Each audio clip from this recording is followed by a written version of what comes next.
Kwa mara ya kwanza Faye anashika mwili wa binadamu, anahisi kuungua, lakini yule kijana bwana akaamua kutoa ile ringi na kuitupa mbali sana. Hiyo ringi ilikuwa na madini fulani ambayo yanaweza kumunguza yeye kama vile vampire. Basi baada hapo yule binti wa ajabu akaingiwa na mapenzi ya dhati kwa huyo kijana. Basi wakapendana, akawa kila sehemu wanaenda pamoja wakicheza kwa pamoja. Hii ikafanya urafiki wao ukakua sana, akawa wapenzi. Binti akajikuta kuingia mapenzi ya dhati kwa huyo kijana binadamu. Basi bwana baada ya muda bwana akapeana mabusu. Basi ikatokea sintofahamu, yule dogo akaondoka mbali sana bila kusema goodbye kwa Marlene. Hii kitu Marlene ilifanya awe na huzuni, kwani alikuwa nakumbuka sana kipindi kile walipokuwa pamoja. Basi bwana baadaye bwana yule dogo akarudi, lakini akiwa sasa hivi amekuwa mtu mzima. Basi wakarudiana tena na mapenzi akarudi tena kama mwanzo. Ila sasa kwa mara hii bwana dogo alikuwa amekuja na kitu fulani kama poison, yani poison kama sumu. Alipokuja Marlene akajikuta amelala usingizi, na ile kuja kuamka akakuta mabawa yake hayapo. Hii kitu ilimuuma sana Marlene na akawa na kisasi na binadamu, kwani alitokea kumwamini sana yule kijana na kumpenda kwa mapenzi yake yote. Basi bwana kumbe yule jamaa bwana ile mabawa alikuwa na thamani sana, akapeleka katika ufalme na kwenda kumpa mfalme ili apate madaraka ya kuchukua kiti cha ufalme. Marlene japo aliumia sana lakini hakukimbilia kulipiza kisasi. Alichokuwa anakitaka kujua ni kwamba nini binadamu yule alimsaliti. Alichofanya akachukua kijiti ambacho kiko chini akakigeuza fimbo maajabu. Ile fimbo maajabu ikamsupport yeye ili kutaka kujua ukweli. Basi fimbo maajabu ikageuka na kuwa kunguru, ikaenda kufanya upelelezi kwamba ni kwa nini mchizi alimsaliti. Baada hapo ile kunguru akaondoka. Basi bwana ukumshikaji bwana baada ya kuleta ile mabaa akawa tayari ameshashinda na kuwa mfalme. Basi yule kunguru kuna vile akampelekea umbea Marlene kwamba mshikaji ndio hivyo. Na Marlene alipiga kelele nyingi sana kwa uchungu, kwani aliumia sana. Binadamu sio watu wa kuaminika. Basi tangu siku hiyo Marlene akawa anachukia sana binadamu. Sasa baadaye mfalme huu alibarikiwa kupata mtoto mmoja wa kike. Kulikuwa na sherehe nyingi sana katika ufalme huu. Sasa bwana wakati sherehe inaendelea hakuna aliyekuwa anajua kwamba ni nani anayekuja katika sherehe hii wakati huu. Cha kushangaza Marlene pia aliingia katika ufalme huu.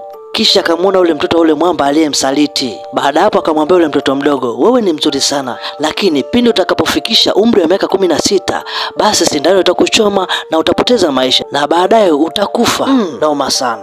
Hii ilikuwa ni kama laana kutoka kwa Marlene kwa sababu kitendo kilichofanywa kikweli sio cha kuungwana, kwa hiyo aliishi na kisasi moyoni mwake. Baada hapo mwamba akamwomba Marlene kwamba asifanye hivyo, kwa nini alipize kisasi ambacho alimfanyia yeye kwa mtoto wake. Marlene akamjibu kwamba hata mimi nilikuwa msichana mdogo sana, lakini unakumbuka ulichonifanyia, kwa hiyo hii ni sawa. Kuki kwa nguruwe mtamu lakini kwa binadamu mchungu.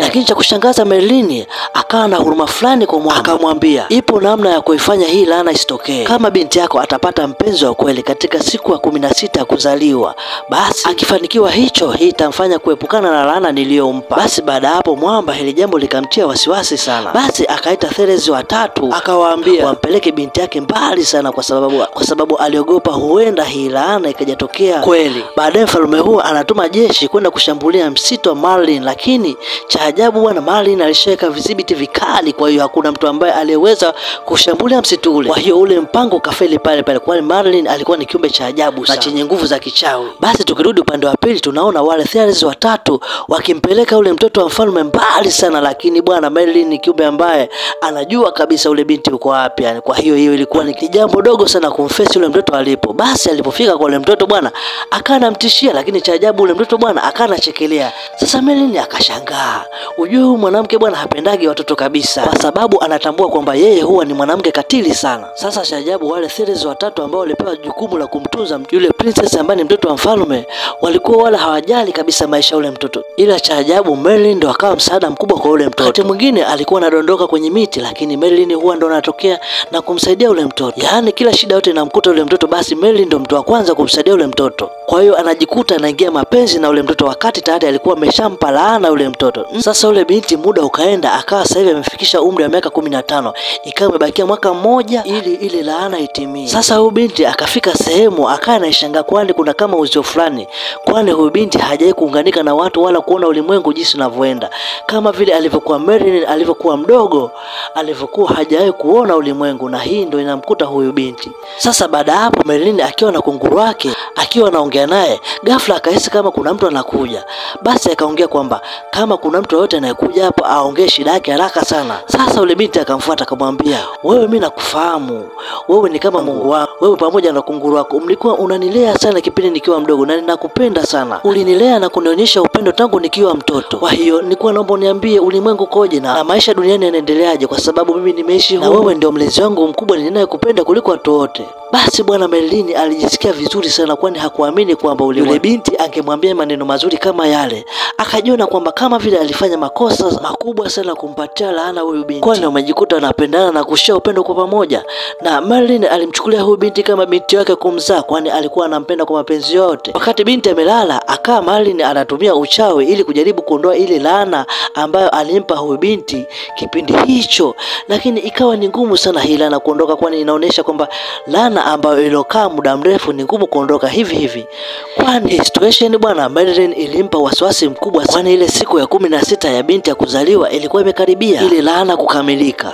Noma sana. Sasa akanafikiria kwamba atafanyaje ili aweze kumepusha binti na hii laana ili asiweze kufa, lakini akawa anaamini kwamba binti atafanikiwa kumpata mwanaume ambaye atampenda kweli na hii laana itaondoka tu. Sasa kesho yake bwana binti akamuuliza, Therese wote wana mabawa, wewe mabawa yako yako wapi? Marilyn bwana akamjibu kwamba hata mimi nilikuwa na mabawa na nilikuwa na uwezo kupeperuka angani, lakini kuna binadamu mmoja mwenye tamaa ambaye alinisaliti mimi na kunikata mabawa, na hatimaye mpaka leo furaha yangu imepotea, kwani siwezi kupeperuka tena. Marilyn anaongea huku machozi yakiwa yanamtoka kwa huzuni sana, kwani amekumbuka kitu ambacho kilimuumiza sana maishani mwake, ambacho kilimpa funzo la maisha. Basi binti akamwonea huruma, akawa anamfariji na kumwambia kwamba siku 16 kuzaliwa ikifika, nitamwomba ruhusa baba yangu ili nije kuishi na wewe, kwani wewe ni kama mzazi wangu na ninakupenda sana. Lakini Marilyn bwana hakujibu chochote, kwani anatambua kwamba siku hiyo ikifika, kama ile ahadi haijatimia, hicho anachokiongea binti hakitoweza kutokea. Sasa baada ya kuachana na Marilyn, ghafla bwana Jane akakutana na huyu mwamba.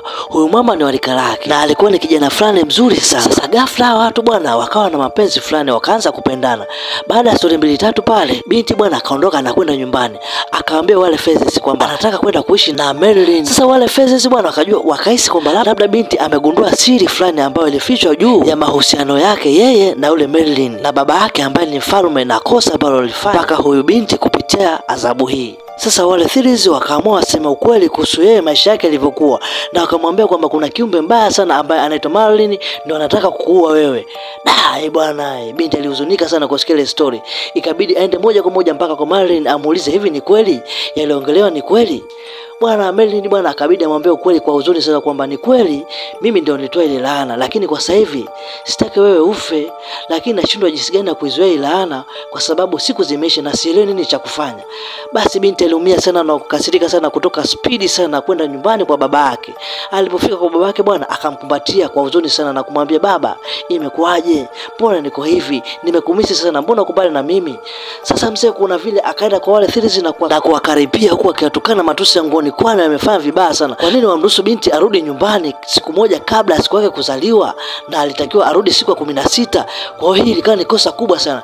Sasa bwana mzee kuna vile ikabidi atoe ruhusa kwamba huyo binti ibidi afungiwe na asitoke, kwa sababu siku ya laana imekaribia na binti ndo ameshafika. Kwa hiyo kwa mantiki hii inabidi afungiwe kwenye chumba ili kuzuia ile laana. Lakini bwana ile laana ikishakuwa bwana ishakuwa tu, haiwezi kurudi nyuma. Sasa bwana ile siku ya laana ikawa ishafika bwana, ikawa automatically bwana binti mwenye akanijipeleka kwenye zile sindano ambazo zilikuwa nyingi sana kwa sababu ya laana ile. Basi akasogea na kubonyeza kidole chake kimoja kwenye sindano ile, basi pale pale akajisikia kizunguzungu na kuzimia. Kiukweli mfalme alisikitika sana kwa sababu pamoja na juhudi zote zile lakini hakuweza kumsaidia binti yake. Basi ile kitu limuumiza sana Marilyn. Hakukata tamaa, ikabidi apambane.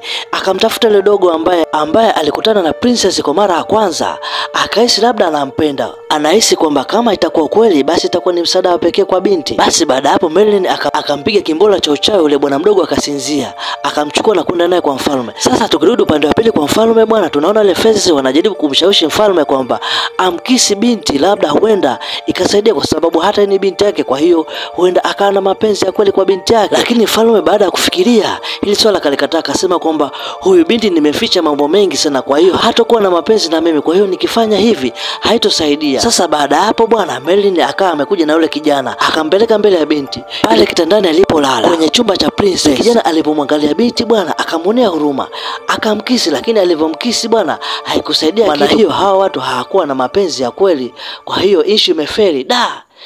Marilyn alivyoona vile bwana kikweli alihuzunika sana, kwani alifikiria mengi sana, kwani huyu binti bado ni mdogo, alafu kikweli hii adhabu hakustahili.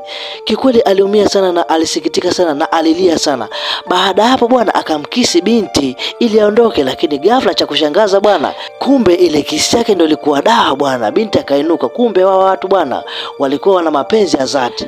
Marilyn hakuamini kwamba kumuona binti amerudi tena, ile laana imeondoka. Kiukweli ilikuwa ni furaha iliyoje. Basi baada hapo binti akamshika Marilyn na kumwambia kwamba anataka wakaishi wote msituni. Marilyn akamwambia kwamba usijali, tutaenda kuishi wote, kwani wewe ni kama binti yangu na ninakupenda. Sasa baada hapo vile wanatoka nje tu, kumbe baba yake bwana alikuwa ashatengeza mitego ya kumkamata Marilyn. Wakawa wamemtupia wavu fulani ambao wenye asili ya madini fulani ambao wanachoma. Sasa pale pale bwana Marilyn akabidi amgeuze ule kunguru wake joka fulani ambalo liko kama dragon, ikali na puliza wale maaskari moto fulani ambao kwa wanaunguza vibaya mno. Baada hapo mfalme akawa anafuata Marilyn kiujasiri, kwa sababu alikuwa amevaa mavazi fulani ya chuma ambayo anajua kabisa kwa namna yote ile hawezi kudhurika na uchawi wa Marilyn. Kwa upande mwingine bwana Princess akana shangaa yale mabawa ya Marilyn ameyaona yakiwa yanacheza, akaamini kwamba haya mabawa ndio yanampa Marilyn nguvu. Basi akatoa bwana na kumkabidhi Marilyn bawa zake zilizoibiwa kipindi hicho. Marilyn alipoashika tu yale mabawa akavaa pale pale na kutoka nje kwa speed huku akiwa angani. Sasa kipindi hicho bwana mfalme akawa amemshikilia kwa nguvu sana Marilyn, kwa sababu anaogopa akimwachia atadondoka chini, ataumia vibaya mno. Ikani patashika, kwani mfalme akawa anamzuia Marilyn asikimbie mbali, kwani wote wawili waliposhikana kidogo wadondoke kwenye jengo hilo, lakini Marilyn akawa yuko strong na kujinasua hatimaye na kumwachia yule mfalme akadondoka chini na kupoteza maisha. Mfalme habari yake ndio ikawa imeishia pale. Hii ina maana kwamba mtu mwenye tamaa hayupo tena kwenye ulimwengu huu, na hata katika vitabu vya dini imeandikwa kwamba malipo ni hapa hapa duniani. Sasa bwana, ilipofika asubuhi, Marilyn anaondoa ile laana yote aliyoiweka kwenye ile mipaka ya misitu, na misitu imeanza kuchipua upya, majani, mimea, maua vikaanza kuchipua upya, yani kama uhai ukawa umerudi tena. Basi furaha ikawa imerejea upya, na Princess akawa ndio malkia mpya katika huu msitu wa viumbe hawa. Na picha yetu ikawa imeishia hapa. Tukutane tena kwa vigongo vijavyo, na ipo namba 2 yake. Kama unapenda nikuletee namba 2 yake, niandikie kwenye comment part 2. Kingine usisahau kusubscribe, kwa maana yajayo yanafurahisha. Asante kwa kuangalia.